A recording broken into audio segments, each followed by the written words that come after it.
Do you feel Shiva understands you even when no one else does?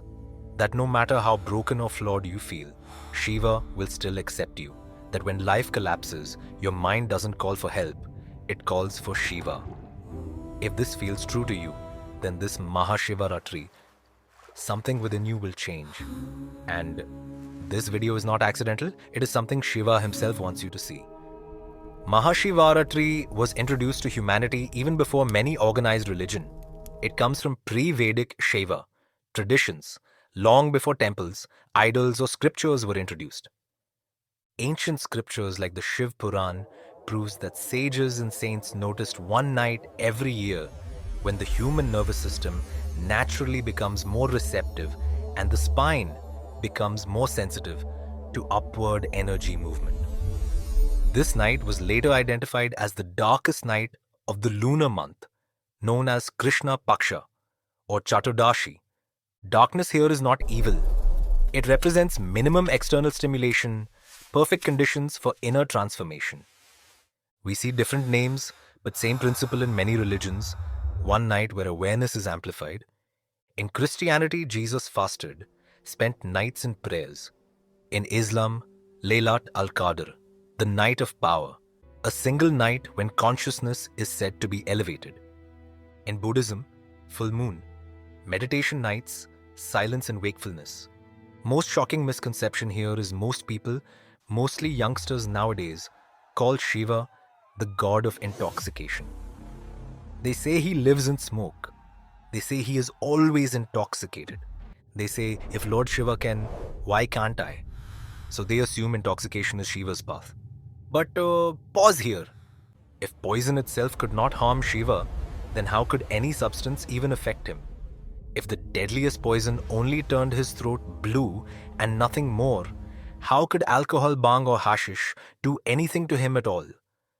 This is the first crack in the myth. Shiva did not become intoxicated. He became misunderstood. The story people repeat is simple. Shiva drank poison, nothing happened. But the scriptures say more. The poison did not vanish, it stayed in his throat. That is why he is also called Nilkant, meaning he did not consume poison, he contained it. This is not a myth of being unharmed. This is the art of holding destruction without becoming it. Poison is not just a substance.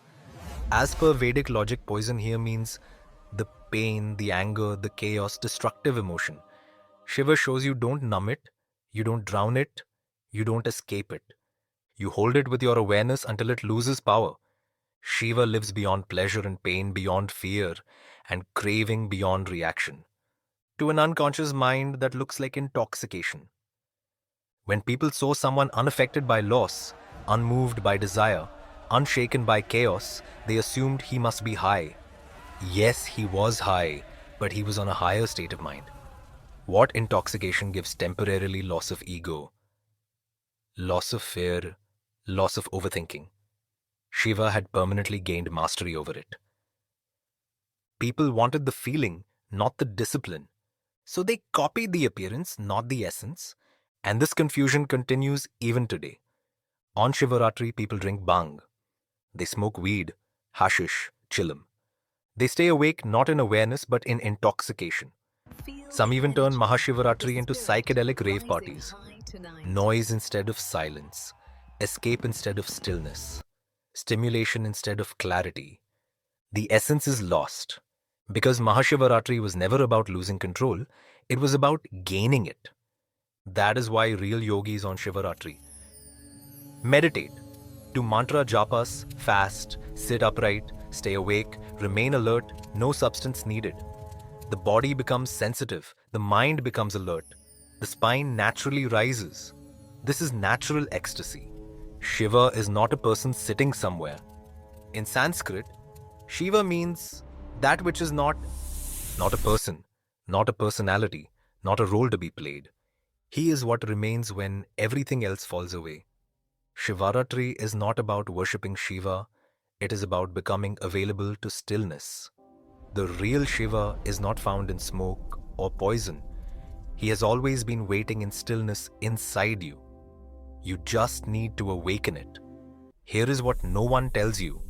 Meditation, fasting. stillness, and upright posture trigger neurochemical changes. The brain releases dopamine, serotonin, endorphins.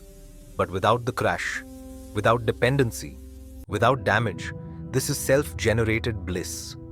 On Mahashivratri, something unusual happens. Not symbolically, not emotionally, physiologically. The moon reaches a very specific gravitational alignment. And gravity does not only move oceans, it moves everything that contains water. The human body is nearly 70% fluid. Ancient yogis observed something subtle. On this night, the pull of gravity affects fluids along the spinal column. As a result, keeping the spine upright feels naturally easier. No force, no strain. That is why Shivaratri emphasizes meditation chanting stillness. Not belief, biological observation. Now fasting. Most people think fasting is punishment or sacrifice. It is neither.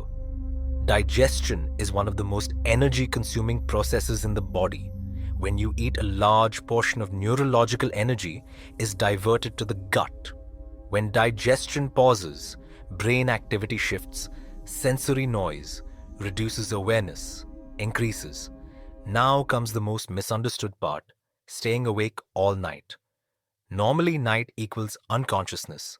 Sleep equals loss of awareness. On Shivaratri, this habit is reversed. You stay awake but calm, alert, still. This trains the nervous system to remain conscious without stimulation, observe without reacting, and stay present without escape. This is advanced mental training hidden inside devotion. Shivaratri was never about pleasing a god. It was designed to optimize the human system once every year.